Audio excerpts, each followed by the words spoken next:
Viewers, welcome to my channel. இன்றைக்கி நம்ம பார்க்க போகிறது தக்காளி சட்னி.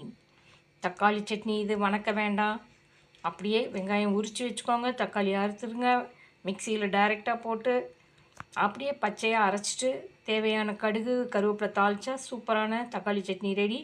அதுக்கு தேவையானது வெங்காயம் 3 தக்காளி, நான் 2 வரமிளகாய் எடுத்துருக்கேன். உங்களுக்கு காரத்துக்கு ஏற்ற மாதிரி நீங்கள் வரமிளகாய் வச்சுக்கோங்க.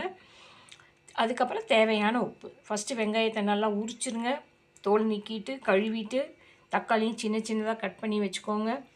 அடுத்து மிளகாய் சேர்த்தி தேவையான உப்பு போட்டு மிக்சியில் நல்லா அரைச்சிருங்க.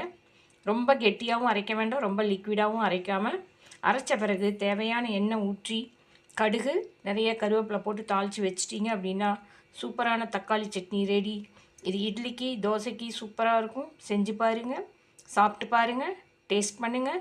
Follow my channel and subscribe.